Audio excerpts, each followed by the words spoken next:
What is going on YouTube? It is your boy Alex. Today I am back with another reaction video, and today I'm going to be reacting to top 20 jokes only adults will get in SpongeBob SquarePants. SpongeBob SquarePants was one of my favorite shows, or probably my favorite show of all time, just growing up as a kid. But as a kid, there's a lot of jokes and stuff that you really just don't understand, as a kid. SpongeBob has a lot of, mature adult jokes that only adults will understand. So I'm going to take a look at some of these jokes that I did not understand as a kid growing up. So yeah, let's go ahead and check out these adult jokes that were in SpongeBob SquarePants. So yeah, let's go ahead and check it out. Okay, top 20 jokes only adults will get in SpongeBob SquarePants. I'm watching this by Watch Mojo. So yeah, let's go and check it out. Playing in 3, 2, 1, play. Number 20, an adult autograph. An ordinary day at boating school is interrupted when a famous raceboat driver stops by to drop off his son, Tony Fast Jr. It's Tony Fast, the famous raceboat driver, and his firstborn son, Tony Fast Jr. The students immediately go wild for the two celebs. After the dad drives away, fans ask for autographs. Things take a racy turn when a female fish asks for a signature in a certain place before getting cut off. Hey, Tony Jr., want to sign my lunchbox? Want to sign my steering wheel? Want to sign my... Hey, I was here first! That's crazy, bro. They really added this on a SpongeBob episode. Now that's a little bit too far, man. Between her lack of paper and arm movement, it's implied that she wanted Tony Fast Jr. to sign within a very noticeable part of her anatomy. The young guy is interrupted before he can even pull out a pen. However, the adults in the audience knew exactly where she intended for that signature to go. Number 19, exploding wiener. Okay, that didn't work at all. It only seemed to increase their appetite for wieners. Once SpongeBob discovers that leftover patty meat can be shaped into wieners, Mr. Krabs sees a golden new business opportunity. The crustacean jacks up the price for this new product and becomes so obsessed that he stops selling his signature burger. While the intense focus on Krusty Dogs leads to a lot of talk about wieners, the one that sounds dirtiest comes from Squidward. Right, something that would make Mr. Krabs' whole wiener thing blow right up in his face. The cashier's bitter request sounds like an activity entirely. When Squidward's line is coupled with the imagery of the Krusty Dog exploding over fish, you get one dirty joke. Number 8. Okay, but to be fair, our kids, especially like an 8 or 9-year-old kid, are they really gonna understand that joke? Even when I was 8 or 9, I didn't really understand the meaning of stuff like that. So, I can give that a pass for SpongeBob, honestly. 18. Dutchie the Unfaithful Ghost. After the Flying Dutchman severely damages his ship, the ghost decides to move in with SpongeBob. But the change of scenery causes the Spectre to start losing his spooky mojo. During a particularly low point, the Flying Dutchman stops caring about hygiene and hits on a lady fish. But she hesitates to accept his advances when she notices a small but vital detail about the ghost. You like ponies, I like ponies! Is that a wedding ring? Oh, this shows nothing. The implication that the Flying Dutchman was ready to cheat on his wife made for a pretty mature gag. If SpongeBob hadn't kicked the ladyfish out, the ghost might have ended up in the doghouse with his wife for eternity. Alrighty, boys, party's over. Damn. I remember seeing this episode growing up, but I didn't really think about that, honestly. Time to scoot, honey. Number 17, an old movie reference. Hey, Squidward, how are you doing that without moving the switch? I'm not doing it. It must be the stupid, faulty wiring in here. Squidward decides to mess with SpongeBob by inventing a story about a villain who's fond of turning the lights on and off at night. Unfortunately for the cashier, a mysterious entity starts messing with the switch for real. After a false alarm, it's revealed that the villain responsible is Nosferatu? Then who was flickering the lights?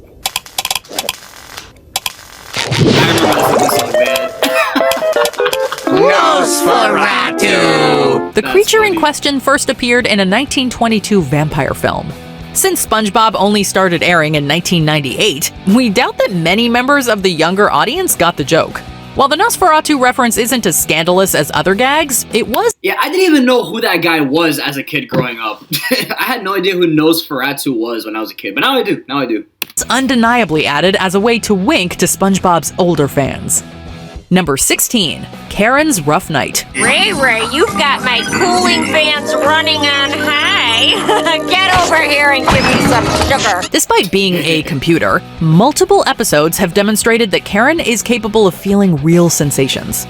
Since she's digital, the show's been able to get away with scenes that might be too racy to draw with other characters. The name's Ray Ray, and I am at your service, milady. Pow! Oh, kiss me, Pipsqueak. But there's still one instance that felt particularly adult. While Plankton is scheming to steal the Krabby Patty secret formula, he has Patrick pretend to be Karen's loyal husband on date night. When the couple is off screen, we suddenly hear a certain phrase from the computer. Ow, that's a little rough, Ray Ray. It's swiftly revealed that Patrick Plankton is biting on Karen's wheels. For a brief moment, we had no idea what was happening on this date night. Number 15, a questionable message. Oh my god, bro. Jesus Christ. From Nantucket. This joke was so specific it might have gone over the heads of kids and adults. During Squidward and Patrick's trip to the opera, SpongeBob suddenly appears on stage. He proceeds to accidentally start reciting a certain rhyme. There once was a man from Nantucket. Oh, sorry, wrong one. In case you're not familiar with the reference, the There Once Was a Man from Nantucket story is an infamous limerick. Like, there once was a man from Nantucket.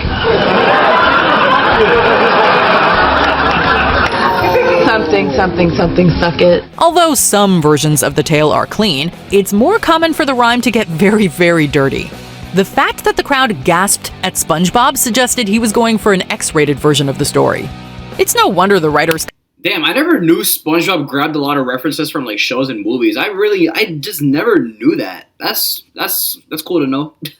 cut him off so quickly. There once was a girl from Nantucket. Not that chant. Oh. Number 14, joking about the Dutchman's mom.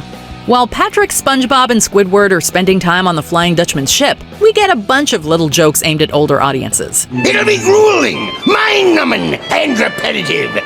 Just like daytime television. There are immature visual gags, spooky imagery, and an extended bit about the dangers of the perfume department. A joke about the Dutchman's mom may go down as the tale's most mature line. After Squidward expresses his displeasure for the Dutchman's ship, the octopus tries to rein his comments in. But SpongeBob accidentally makes Squidward's insults a lot worse. No, wait, it was his mother you said was dirty, not his ship. If the Dutchman was thinking what we were thinking, we understand why he punished the octopus so severely. Number 13, Paying for Squidward. Many fans remember the episode where the cynical cashier became ridiculously handsome. Handsome! What did she call me? Handsome, but she spelled it wrong. Quick, hand me that mirror. I remember this episode. What the? This one. However, they may not remember a bit that took place because of his beauty. A huge mob of people become desperate to get Squidward's attention. After they chase him to his job, Mr. Krabs decides to take advantage of the situation. He implies that people can pay for a personal encounter with Squidward. So everybody just line up and get your pocketbooks out for a small fee of $14.98 per person. Hey, that's a dub. That's a dub for Mr. Krabs, honestly. I mean, hey, I don't blame him. I don't blame him. Everyone will get the opportunity to touch Squidward. The concept of exchanging money for physical attention made for a pretty risque bit. Almost immediately after Mr. Krabs announced that deal, Squidward quickly got rid of his newfound beauty. Number 12, Parenting Gags. The episode where SpongeBob and Patrick navigated the ups and downs of caring for a baby clam was full of jokes about adult realities and parenting. There's an arguably underrated joke about decomposition early on in the episode. Of course, scallops love worms. Wait! We will bury you! Additionally, the gag about how many diapers babies go through probably hit different for parents who raised an infant. In true SpongeBob fashion, the writers saved the best for last. The story ends with the little clam leaving the nest. As they waved goodbye, Patrick pondered if they should start over. It was worth it. Yeah. Let's have another. The star Freaking Patrick, bro.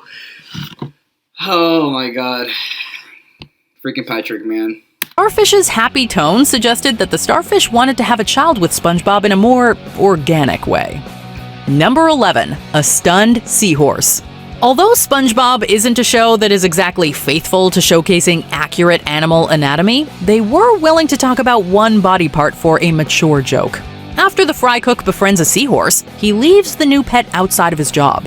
It isn't long before two fish mistake the animal for a mechanical ride. An unlucky fish also tries to insert a coin. I can't find the coin slot! Here it is! Oh my god. They went way too far with this one. That's just bad. They went really far with this one. Oh my god. Based on where the dude was looking and the seahorse's strong reaction, we're guessing it went to a place where the sun don't shine. It's no mystery why the show cut away from the animal until it was safely inside with SpongeBob. The rule in green pastures. The kitchen is no place for a live horse. All right, Mr. Krabs. Number 10. Blowing balloons. Oh, Squidward's not at his post! What do you do to help out your coworker who's fallen asleep on the job? Naturally, you blow up some balloons that you just so happen to have on hand and create a balloon animal likeness of them to take their place. At least that was SpongeBob's bright idea when Squidward was neglecting the cash register. You might not have noticed as a kid just how much the long, transparent balloons in question resemble condoms. Worse still is the image through the kitchen window of the balloons expanding as he blows them up. There's something missing. Ah! Number 9. The French Tickler. She will never reach you. She must first pass through the 4 floors of fear. Speaking of condoms, SpongeBob and Sandy have a run-in on Karate Island with a villain named the Tickler, who just happens to be French. You cannot pass unless you defeat me, the Tickler, and my Iron Finger style. His name in and of itself sounds pretty inappropriate without even knowing that French Tickler is a type of condom designed to enhance the experience of the person, let's say, getting tickled. That reference probably went over the heads of the kids watching. But not to worry. But again, this is just something us kids are not going to understand because we don't know these references. So I mean, again, I can give SpongeBob a pass for this one, honestly. There was also the image of his giant hand tickling devices to scar them for life. I could use a wet map. Number 8. Sorry about the scabies. Hello! My birthday cake! Oh, yeah, that! Okay, they weren't even trying to be subtle with this one. Poor SpongeBob has spread himself too thin, promising to help Mr. Krabs fix his telescope, assist Sandy with a science presentation, and attend Patrick's birthday party and buy the cake. SpongeBob finds himself in a Mrs. Doubtfire kind of situation, running back and forth between the three. He forgets to pick up the cake for Patrick's birthday, and in his last-minute search for one, he can only find one with icing that reads, "Sorry about the scabies." There's no good way to apologize to someone for transmitting an adult disease. So why not a cake, we guess? I haven't got all night. Yeah, neither do I. Number 7. Jesus. A hairy sponge. The truth will be revealed! I'd better go see Sandy. She'll know what to do. Whenever SpongeBob needs hair, he usually has to borrow a wig or I remember prosthetic this beard. episode. That's why his friends assume he doesn't grow any at all. But Sandy expressed her doubts in one of the show's edgiest lines. While SpongeBob is trying to conceal a huge secret, he goes to see his squirrel friend.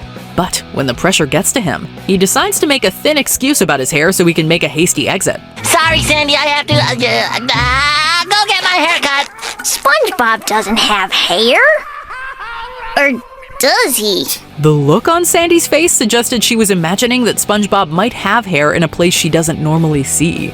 We might become as nervous as the fry cook was if we had to explain the joke to someone who didn't get it. Number 6. SpongeBob's nose. I'm down here, sir. The astonishing amount of anatomy jokes that made it onto this kid's show could warrant a list all their own. Representing them on this list is the time SpongeBob's nose popped up from the ground outside the Krusty Krab.